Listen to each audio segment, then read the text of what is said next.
किया, कबीर साहब को पकड़ा और कहते खूनी हाथी से इसकी जीवन लीला अंत करवाओ राजन। राजा ने एक ऐसा दंड देने का स्थान बना रखा था, जैसे आपने स्टेडियम देखे हो, स्टेडियम तो आम आदमी ने बच्चों ने देखे होंगे, तो ऐसा एक मचान सा बनाया जाता था। राजा सबसे ऊपर बैठते थे, मंत्री उससे नीचे वाले से, और नगर के जो वीआईपी होते थे उससे नीचे, आम जनता बाहर खड़ी होती थी।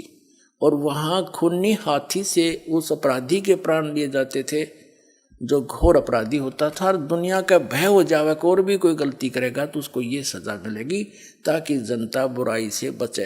इस दृष्टिकोण से अब वहां ले गए पकड़ के, और कबीर परमात्मा के गोला लाठी दे दी भगवान के, हाथ बांध जोड़ के और वहां गिर दिए। और खूनी हाथी होते थे जो आदमी को चाब जाते थे, मार डालते थे बुरी तरह। उनको शराब पिलाई जाती है, तो शराब पिलाकर हाथी को निर्धारित एक पीलवान सरकारी नौकर होता था, और वो हाथी भी सरकारी ही होता था, उसको लाया गया। अब गरीबदास जी की अमृतवाणी में सुनाएंगे, घना आनंद आएगा। खूनी हाथी मस्त है पग बंदे जंजीर, गरीबदास जहाँ डारिया मसक बांध कबीर। खूनी हाथी के सामने परमात्मा को मसक बांध के गोला लाठी दे के गिर दिया। अब क्या हुआ कि परमात्मा की तरफ पीलवान यानी ड्राइवर हाथी के ऊपर बैठ के चलाता है, अंकुश होता है एक भाला सा उसका, वो इधर उधर बकवाद करे तो सीधा भाला ठोक देते हैं, फिर वो हाथी तभी सीधा होता है। अब उसने क्या किया, परमात्मा ने अपने पास बब्बर शेर खड़ा दिखा दिया।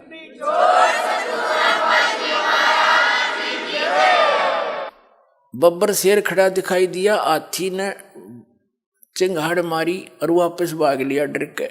अब वो पीलवान उसको वापस करता है, और केवल हाथी को दिख रहा है वो सिंह शेर, और किसी को नहीं।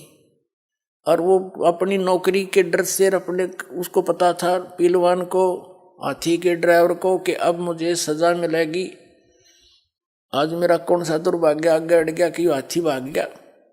राजा का काम पूरा हुआ नहीं, उसका सीधे भाले ठोक के बराबर आते ऊपर तो अंकुश मारे, उसको फिर सीधा करके ला, वो देख कर फिर भागे। परमात्मा ने सोचा कि इस जीव को यो पीलवान घना दुखी करेगा, क्योंकि सारे जीव ही उसके, वो दयालु है। तो उसने उस पीलवान को और दर्शन दे दिया, शेर दिखाई दे दिया, और पीलवान भी हाथी तो तले गिर गया, हाथी की तो पीलवान बेहोश हो गया।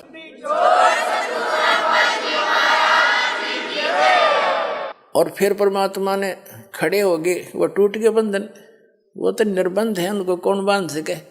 एकदम खड़े हुए नोंगड़ाई सी लेके, और इतने लंबे दिखाई दिए जैसे आसमान पर शीश जा रहा हो दाता का, इतने लंबे तेजों में रूप हो गया। तो सिकंदर लोधी ने देखा, रोते रही तो भाई कोई अल्लाह का स्वरूप है। कांपन लग गया सिकंदर लोधी, जहाँ बैठा था अंडी पाक्या उस पर मचान पर टॉप मोस्ट स्थान पे, और वहीं से लग गया कांपता हुआ, हाथ जोड़ के पौड़ियों से अवगत मत होता हुआ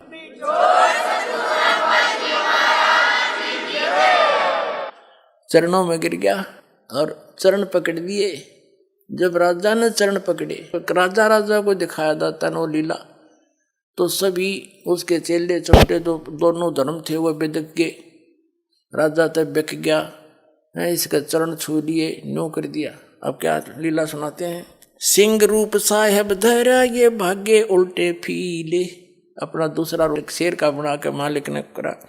गरीबदास समझे नहीं या दुनिया खलीले, बने केहरी सिंह जीत चौर शिखर आसमान, गरीबदास हस्ती लख्या यो दिखे नहीं जहान। परमात्मा ने कहते शेर का रूप धारण करा अन्य, और हाथी न दिखे, और जहान जो जनता बैठी थी उन ना दिखे। बने केहरी सिंह जित चौर शिखर आसमान, गरीबदास हस्ती लख्या यो दिखे नहीं जहान। कूट शीश महावतम अंकुश सिर गर्गाप, गरीबदास उल्टा भागे वो तारी दीजे थाप। अब वो हाथी सर कूटे और वो अंकुश मारे महावत, और वो बेचारा आवे नहीं। फिर कहते हैं भाले को खो मारी ये चरखी छूटे पाख है, गरीबदास नहीं निकट जावा वो कल की देवे लाख। हाथी के आँखों में यानी बराबरों में भाले ठोके, और भी दूसरे जो नीचे खड़े थे, और कल की दे हो मार दे हो मार दे। वो निकट नहीं जा उसने दिखे से। फिर परमात्मा ने उस महावत को दिखाया, जैसी भक्ति कबीर की ऐसी करे न कोय, गरीबदास कुंजर थके उल्टा भाग्या रोए। कुंजर माने हाथी, रो के भाग्या चिंगाड़ मार के। दूम गोवे मुंडी धुन सेन न समझे एक।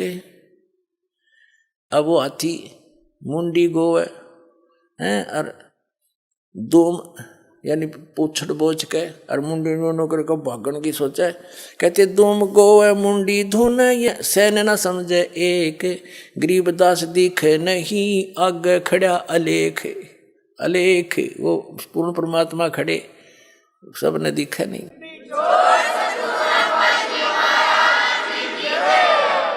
पीलवान देखा तब खड़ा केरी संगे।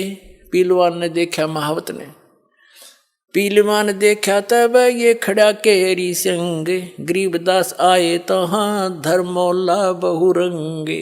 खुद मौला खुद मालिक आए हैं अन्य रूप बना के। उतरे मौला अरस्त, उतरे मौला अरस्त। मौला माने मालिक, कुल धनी, सतलोक से ऊपर से अर्श से आसमान से उतरे हैं। उतरे मौला अरस्त भाव भक्ति के हेत।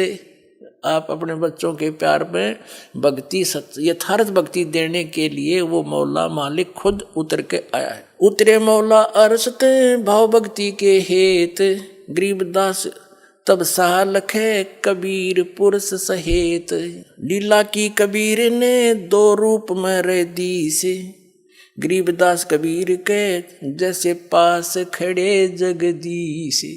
परमात्मा दो रूप दिखे वहाँ, पहले तो एक तरफ से कबीर जी, दूसरे परमात्मा दिखे, फिर दोनों एक हो गए। फिर क्या कहता है, जम्भाई अंगड़ाइया लंबे बहे दयाल, गरीबदास उत्साह को मानो दर्शा काल।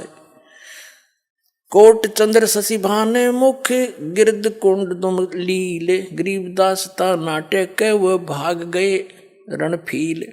परमात्मा कहते हैं माथे पर जैसे चंद्रमा और मुख जैसे सूर्य की तरह चमक रहा हो, इतना सुंदर था।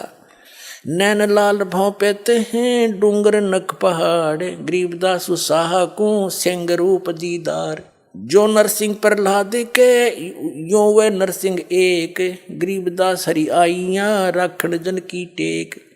अब खुद परमात्मा कबीर जी कहते हैं, हमें ये लीला करके दिखाते हैं, यदि तुम मेरी शरण में सच्चे भाव से लगे रहोगे, जैसे प्रहलाद को आके रक्षा की थी, आज भी मैं ऐसे ही आपकी रक्षा करूंगा। ऐसी लीला दिखा रहे हैं। पहले दिखा रहे हैं जैसे पहले मालिक दिखे, फिर शेर का रूप बन गया, और फिर दोनों मिलकर एक हो गए, कबीर साहिब रह गई। तो फिर क्या कहते हैं, बार बार सताए कर मस्तक लीना भारे। कहते जो नरसिंह प्रहलाद के यूं वह नरसिंह एक, गरीबदास हरि आइये राखण जन की टेक। ये दिखाने का है कि भगत की मैं न्यो रक्षा कराया करूं, और तुम भी इसी तरह लगे रहना। कोई भी आपत्ति सच्चे दिल से लगे रहोगे, आओगी तो ऐसे दुख दूर कराया करूंगा भगता के। परमात्मा बताते हैं,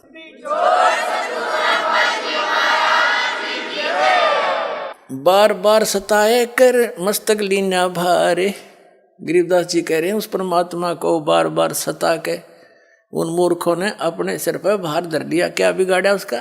और समझना चाहिए थे, चरण पकड़ लेने चाहिए थे, भगवान गलती होगी और अपना कल्याण करवाना चाहिए था।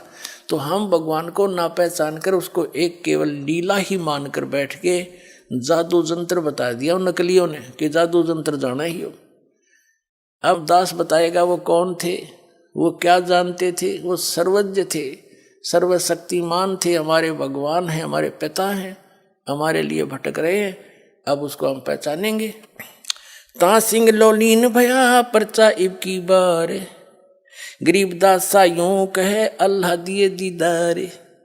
अब वो सिकंदर लोधी कहता है, फिर देख कर सुन काशी के पंडितों और काजी मुल्ला पीर, गरीबदास इसके चरण ले लो, यो अल्लाह अलेख कबीर। सुन काशी के पंडितों और काजी मुल्ला पीर, गरीबदास इसके चरण लो, यो अल्लाह अलेख कबीर। यो अल्लाह कबीर है उतरे काशी धाम, गरीबदास साइयों कहे झगड़ मुए बेकाम। कहने लगे ये पूर्ण परमात्मा है और अपने यहाँ पर काशी धाम के अंदर ये स्वयं अवतरित हुए हैं। यो अल्लाह कबीर है, ये उतरे काशी धाम, गरीबदास वो सिकंदर शाह नो कहे हम झगड़ मुए बेकाम। काजी पंडित रूठिया। अब वो दो नकली संत थे, आचार्य पाचार्य थे, जो अपने हिंदू धर्म के और मुसलमान धर्म के जितने थे वो मान बढ़ाई के भूखे, उन्हें भगवान से लेना देना नहीं था ना। इतनी लीला देख के पत्थर पिघल जा, लोहा पिघल जा, वो पत्थर से भी बुरे दिल के हो जाते हैं। ये संत महंत बन जाते हैं जो थोड़ी सी प्रभुता पा के 10 आदमी सलूट करनी हो जा और भगवान से कोसों दूर रह जाते हैं, जनता को भी रख देते हैं। लेकिन ये भी नहीं छोड़ेंगे उनको, अब बिल्कुल सफाई कर देंगे उनके ज्ञान के आधार से।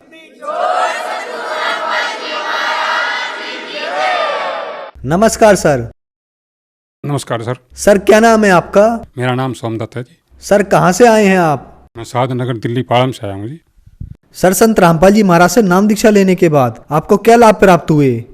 सबसे बड़ा लाभ तो सर ये हुआ कि जिस मतलब मोक्ष मार्ग जिसे कहते हैं भाई, ये मनुष्य जन्म मोक्ष मार्ग के लिए मिला है, वो सबसे बड़ा फायदा है कि हमें मोक्ष मार्ग संत रामपाल जी महाराज की कृपा से हमें मिला और उसको जैसे उन्होंने बताया है उसी के अनुसार हम उसका अनुसरण कर रहे हैं। दूसरा कुछ शारीरिक भी लाभ हुआ, मानसिक लाभ भी, जैसे कुछ टेंशन जैसे बनी रहती थी, कोई काम धंधा करते थे उसमें शरीर भारी भारी रहता था, काम भी करते थे लेकिन शरीर में ऐसे नहीं जैसे किसी ने कोई टन वजन रख दिया हो सिर पे, ऐसा शरीर रहता था, मतलब हल्का फुल्का नहीं महसूस करते थे अपने आप को। जैसे रामपाल जी महाराज से दीक्षा ली उसके बाद शरीर ऐसे एकदम हल्का फुल्का हो गया और एक तरह से मतलब अंदर खुशी सी मतलब छाई रहती है, कोई उदासी महसूस नहीं होती। जब हमने 10 अप्रैल 2005 को संत रामपाल जी महाराज से दीक्षा ली तो उस टाइम हमने कोई किसी प्रकार की भी प्रार्थना नहीं करी थी अलग से कि भाई ये हमारे पास ये कष्ट है, हमारे ऊपर ये कष्ट है जी, दूर कर दो। तो पत्नी को जो है 13-14 साल से पित्त की थैली में पथरी थी और 13-14 साल से हमने डॉक्टरी इलाज भी करवाया, लेकिन उन्होंने डॉक्टरी इलाज में यही कहा था कि इसका ऑपरेशन के सिवाय और कोई चारा नहीं है। लेकिन जैसे ही हमने 9 सितंबर 2005 में जैसे ही संत रामपाल जी महाराज से दीक्षा ली, उसके तुरंत उसी क्षण से आज तक वो पित्त की थैली का दर्द बिल्कुल ही हमारी पत्नी को नहीं होता है। फिर उसके बाद उसको जीवन दान भी, मेरी पत्नी को जीवन दान भी 1-2 दफ़े परमात्मा ने दिया है। पहली दफ़े तो ये 24 अगस्त 2011 की बात है। उस समय जो है इसी वजह से शुगर की जैसे प्रॉब्लम ज़्यादा बढ़ जाती है तो मैंने उनको एडमिट करवा रखा था। तो जैसे उन्होंने 19 तारीख से इलाज शुरू किया तो उसकी तबीयत बजाय ठीक होने के गिरती चली गई। तो मैंने देखा दवाई ट्रीटमेंट भी दे रहे हैं फिर भी तबीयत गिरती जा रही है, क्या कारण है? अब डॉक्टर भी नहीं बता रहे, दवाई पे दवाई दे जा रहे हैं, क्योंकि पैनल हमारा वैसे सर्विस किया करते थे, सरकारी हॉस्पिटल को पैनल पे मिला हुआ था तो वो अपने दवाई दे रहे थे, चल रहा था। 24 तारीख तक मतलब इतनी गिरावट में आ गई, अगर मैंने अंदर से उम्मीद छोड़ दी थी शायद इसको ऐसे ही डेड बॉडी लेके जानी पड़ेगी। तो 24 तारीख को जैसे दिन की बात है, जैसे खाना हॉस्पिटल का आता है मरीज़ के लिए, मेरा अलग से जो है लड़की लेके आई थी, मैंने खाना अपना भी खा लिया, उसने भी खाना खा लिया था। तो वो आधे घंटे के लिए जैसे मरीज़ की आंख लग जाती है तो बेड पर जैसे सो गई थी, कुछ सो रही थी, कुछ अर्धचेतन अवस्था में थी। तो उसको एकदम से इतनी ज़बरदस्त हंसी आई, ज़ोर से खिलखिला के हंसी खूब। फिर मैंने सोचा कि इसकी आंख तो बंद है, खिलखिला के हंस रही है, क्या कारण है, चलो जब ये उठेगी तो पूछेंगे। तो जैसे ही वो आधे घंटे बाद उसकी आंख खुली तो मैंने पूछा कि क्या बात थी, तो बड़ी ज़बरदस्त ज़ोर से हंसी आई थी। तो वो कहती, फिर वो दोबारा हंस पड़ी। फिर मैं वो बताओ क्या कारण था? तो वो कहती है बताऊँ असली बात क्या थी। अब संत रामपाल जी महाराज गुरु जी आए थे, कह रही है पत्नी, अब गुरु जी आए थे अभी और ये डॉक्टर खड़े थे, सबको डांट मार रहे थे, अब तुम मेरे मरीज़ को, मेरे बच्चे को कैसे मार दोगे? ढंग की दवाई दे दो नहीं तो तुम्हें टांग दूंगा, ऐसे कर रहे थे। तब मुझे हंसी आ गई, इसलिए हंसी थी मैं। तो फिर मेरे को चलो ही तो परमात्मा दया कर दी, संत रामपाल जी महाराज की कृपा हो गई। अब तो मुझे उम्मीद है कि अब से उसको डेड बॉडी नहीं लेगा। मैंने अपने दिल में सोचा, उसको तो नहीं बताया। फिर जो है उसके बाद 2 घंटे बाद जैसे डॉक्टर सर्वे पे आते हैं शाम को देखने के लिए, पूछते हैं मरीज़ को क्या हाल है, तो मैं उनसे डॉक्टर से फिर जो है डांट मार के कहने लगा, तुम्हें 5 दिन हो गया इस मरीज को रखे हुए और तुम दवाई दे रहे हो, एक जो है एक पैसे का आराम नहीं नजर आ रहा इसको, क्या कारण है बताओ। वो कहने जी सर जी हम दवाई बढ़िया देंगे, ऐसी कोई बात नहीं है, दवाई तो अभी बढ़िया दे रहे हैं, बाकी दवाई बदल देते हैं। तो जैसे ही उन्होंने उसके बाद 2 घंटे बाद एक टेबलेट, कोई छोटी सी टेबलेट लाए और कोई सारी दवाइयाँ बंद कर दी, जो 3-4 तरह के इंजेक्शन थे वो भी बंद कर दिए। एक ही टेबलेट दी उन्होंने, वो शाम को दी और सुबह दी, और सुबह फिर 11 बजे जो है दूसरे दिन छुट्टी कर दी। संत रामपाल जी महाराज की दया से मेरी पत्नी को इतना लाभ मिला। धन्यवाद सर। धन्यवाद।